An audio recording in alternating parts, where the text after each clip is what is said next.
Joe Biden pardoned you and a number of people who he thought Trump would go after. No, I take the opposite view. I don't think he should have given the pardons at all. Really? No, I don't think he should have, and I was vocal about that at the time. Can you refuse a pardon? That's less clear because in the case of the January 6th committee, he pardoned essentially the whole committee. And the fact that Schiff hasn't blinked since 1992. And he didn't take the news so well. The disgraced Democrat went on TikTok to complain. Behold. Hello, I'm Congressman Adam Schiff with some troubling news. Today, Kevin McCarthy removed me from the House Intelligence Committee, all for doing my job, for holding Trump accountable and standing up to the extreme MAGA Republicans. Bill Maher and Greg Gutfeld have finally had it with Adam Schiff.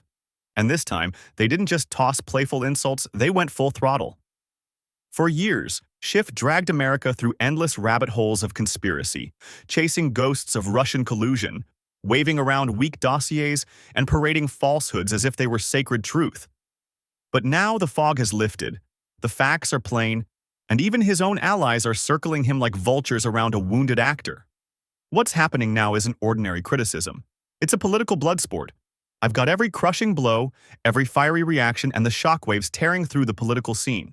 Let's stop talking about Trump. We talk about him too much. We want to tell people what we're going to do for them. Healthcare, environment, those kind of issues. For example, I've seen you on TV a lot in the last couple of years. I know everything you know, or that you tell us, about the Russian situation. I don't have a clue what you think about healthcare. I've never heard it. Yeah. I don't know whether you're for Medicare for all, or improve Obamacare, or get a chicken. I don't know what. No. Your eyes didn't deceive you. That really was Bill Maher unloading on Adam Schiff live on national television.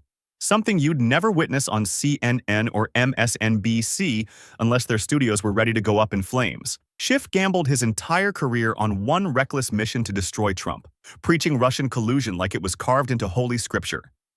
He milked that tale like a never-ending soap opera, pounding it into the headlines day after day, night after night, only for it all to collapse into ashes with nothing to show for it.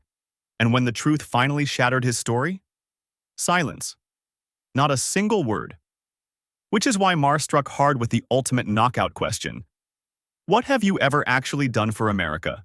For Adam Schiff, because he created 3 years of a massive fallacy that did so much damage to this country and made us miss probably one of the most important stories of our lifetime. We were having hearings on impeachment while the coronavirus was exploding. Greg Gutfeld delivered one of his most savage takedowns yet, torching Adam Schiff for his reckless role during the pandemic chaos. While the virus was slipping through the cracks and lives were hanging by a thread, what was Schiff doing? Not leading, not protecting, not preparing. He was glued to his obsession with impeachment, clinging to it like a child hooked on his favorite fantasy series. Instead of sounding the alarm about the storm on the horizon, he dragged America through endless investigations and spoon-fed the media enough trash to keep the circus spinning. When the nation begged for leadership, he made sure the spotlight stayed fixed on Trump. Gutfeld didn't sugarcoat it. He obliterated Schiff's credibility and pounded his twisted priorities with one brutal question. What kind of man misleads an entire nation just to fuel his own vendetta? Hearings on impeachment while the coronavirus was exploding. We talked about that virus in green rooms, but we had to do this impeachment story. We had to show these hearings. It's all on him, man. He's got to go. They got to investigate him. They got to hold him accountable. I'm not going to say he should go to prison, but my evil twin will say he should go away to prison for a very long time. It's almost unreal that Adam Schiff is still walking free without facing even the smallest consequence after misleading the most powerful nation on earth with nothing but smoke, mirrors, and political theater. At some point, accountability has to arrive. No. He doesn't need to be dragged off to prison, as Gutfeld himself noted, but the very least Schiff could do is stand before the American people and deliver a raw, honest apology. For years, he threw the country into a frenzy of hysteria, expensive investigations, and taxpayer-funded wild goose chases, all to score shallow political points. He burned through time, money, and public trust like it was pocket change from a board game. That kind of deception cannot simply be swept under the rug and erased. An apology won't erase the wreckage, but it would at least mark a beginning. And truthfully, it's the bare minimum he owes. Schiff got kicked to the curb, and the irony is superb. He went crying to mommy on an app run by Chinese commies. Congressman Adam Schiff announced this morning he's running for U.S. Senate in California, which is guaranteed to boost U-Haul rentals headed for Texas. He unveiled the highly polished and produced political ad right on the heels of getting booted from the House Intel Committee. Coincidence? I think not. Speaker McCarthy was absolutely right to kick Adam Schiff off the House Intelligence Committee, finally shutting down a years-long circus of lies and illusions. Schiff twisted his position into a political weapon, spinning fantasies and draining the nation's trust while pretending it was all just oversight. Now, with his sights set on California's Senate seat, he's treating it like the next act in his tired stage performance. But if history teaches us anything, Maher and Gutfeld warn he'll drag those same tricks and shady theatrics onto the Senate floor if voters hand him the spotlight. Schiff's reputation now arrives before he does, and it's far from flattering. From hyping empty promises of collusion, bombshells, to turning national security into his personal playground, he's proven time and time again that he's addicted to pageantry, not leadership. California deserves more than a career showman chasing applause. One who repeatedly puts party loyalty over principle and ambition above the people he's supposed to serve. The Atlantic put out an article last year, and it was called Separating Sports by Doesn't Make Sense. Right. And talked about how we separate sports like the WNBA and the just because it's just socialization. This is insane. I agree. Okay. That's why people vote for Trump. Mm-hmm. Because there's stuff like that on the left that people just go, I know Trump's horrible, but separating by sports by sex makes perfect sense. Mm-hmm. And if you think it doesn't, you can't leave the country. Bill Maher broke it down with razor-sharp clarity. Adam Schiff is barreling straight toward disaster in the California Senate race. Why? Because he's simply too woke. Schiff doesn't scream it from the rooftops, but his polished delivery, slippery answers, and carefully packaged politician style reveal exactly where he stands. He's fully aligned with the woke wing of the Democratic Party, and Maher didn't hesitate to call it out. When the subject of trans women competing in women's sports came up, Schiff practically danced his way off stage trying to dodge a real answer. No solid yes, no firm no. Just a slick, rehearsed response that screamed, "I'm with them," without daring to say it aloud. That kind of doublespeak is the oldest trick in politics, dodging clarity to stay politically correct. But Californians are sick of it. They're exhausted by leaders tiptoeing around cultural flashpoints as if walking through a minefield. Maher spotted the dodge instantly and nailed it for what it was.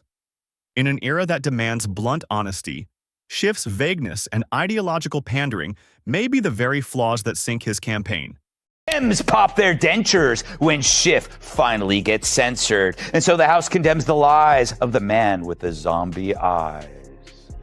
Last night, the House voted on party lines to censure Adam Schiff for promoting the Trump-Russia collusion hoax, which was as believable as Brian Kilmeade getting fan mail.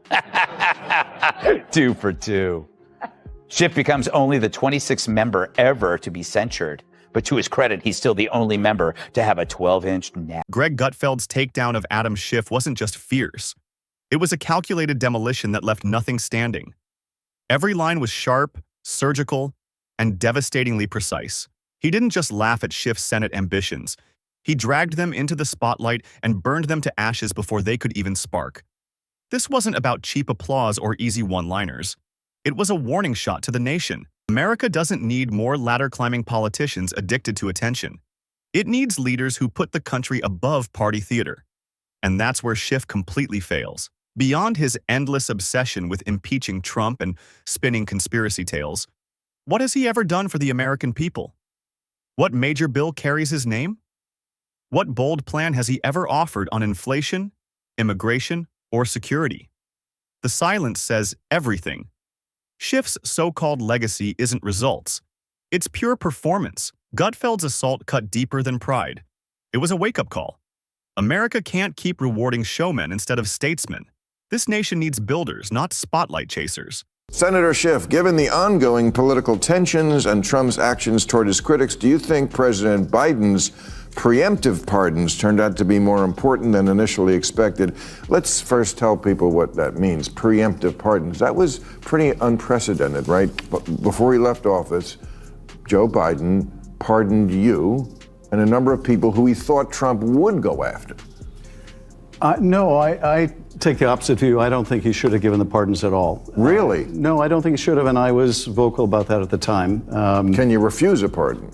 That's less clear because in the case of the January 6th committee, he pardoned essentially the whole committee. Now here's where things explode. Because new reports suggest that some of President Biden's pardons may not have even been signed by Biden himself. Yes, you heard that right. That revelation cracks open a constitutional nightmare. If presidential signatures are suddenly up for debate, what does that mean for the future of justice? Imagine Adam Schiff receiving a pardon someday. Would it even be valid? If that so-called pardon turned out to be forged, flimsy, or nothing more than a shady backroom deal, it could be thrown out in an instant. And when that happens, Schiff could finally face the consequences he's been dodging for years. Accountability can't just be a campaign buzzword. It must actually mean something. No ghost-signed pardon or insider favor should ever serve as a free pass for corruption. If Schiff truly abused his power, then no political connection should shield him from justice. The American people deserve leaders who answer to the law, not ones who slip through loopholes. Real justice must cut through the velvet ropes of privilege, and Schiff's backstage pass may be seconds away from being revoked. And so the FBI came in and arrested the judge. Now, I haven't heard that, maybe I'm wrong, but I don't think I've ever read arrested a judge. So is this significant? Well, I think I'm not going to comment on something I don't know more about than what you've just told me. You read about it too. Yeah, I mean, I read about it, but I don't know. So you don't trust anything either, and you work for the New York Times. Well, Bill Maher didn't ease up for even a moment. He kept Adam Schiff under fire, ripping back the curtain on his blatant hypocrisy and hammering him for his carefully selective outrage. When the discussion turned to a judge arrested for helping an illegal immigrant escape ICE, Schiff suddenly acted like he had no idea what was happening. Please. If that story had even brushed against Russia, Schiff would have been in front of the cameras within minutes, holding a press conference and unleashing one of his dramatic speeches. But since it didn't serve his favorite narrative, he went completely silent, and that silence screamed louder than words. This is Schiff's flaw in plain sight. He doesn't chase truth, he chases headlines that serve his agenda. When it's about flogging the dead horse of collusion, he never runs out of steam. But when it's a real issue like immigration, silence. Maher saw through it instantly and called out the double standard without hesitation. This wasn't forgetfulness. It was a deliberate dodge. Schiff's selective outrage and scripted silence are why so many Americans roll their eyes when politicians claim they're just doing what's right. People don't want referees who only blow the whistle when it benefits their own side. Dems pop their dentures when Schiff finally gets censored. And so the House condemns the lies of the man with the zombie eyes. Last night, the House voted on party lines to censure Adam Schiff for promoting the Trump-Russia collusion hoax, which was as believable as Brian Kilmeade getting fan mail. Schiff becomes only the 26th member ever to be censured. But to his credit, he's still the only member to have a 12-inch neck. Adam Schiff has once again delivered a massive whopper to his blindly loyal fan base. No, he wasn't kicked off the House Intelligence Committee for bravely standing up to MAGA villains. He was tossed out because his entire case against Trump collapsed like a Jenga tower built on lies. His so-called evidence was nothing but smoke, mirrors, and political theater. For years, Schiff pushed the Trump-Russia collusion story as if it were sacred prophecy, swearing that damning proof was always just around the corner. Spoiler alert, that corner led straight off a cliff. And when it became obvious his grand claims had no foundation, did he admit it? Of course not. He flipped the script like a polished spin doctor, painting himself as a victim and insisting he was punished for courage. That isn't bravery. It's desperate damage control. Schiff's playbook hasn't changed one bit. He keeps his base hooked with buzzwords, emotional appeals, and dramatic pauses, hoping they won't notice the emptiness underneath. But facts have a way of slicing through the fog. Schiff doesn't pursue truth. He bends it. His persona is built on deception, distraction, and division, and the mask is slipping fast. From hyping debunked hoaxes to ignoring real crises like immigration and broken trust, Schiff has made it clear his loyalty lies with ambition, not accountability. That's why voices like Bill Maher, Greg Gutfeld, and millions of Americans are pulling back the curtain on his selective outrage and glaring double standards. The fog is lifting, and what stands exposed is not a leader but a spotlight addict, more actor than statesman. California doesn't need another stage performer chasing applause. It needs someone willing to put people before politics. And voters are finally starting to see the truth.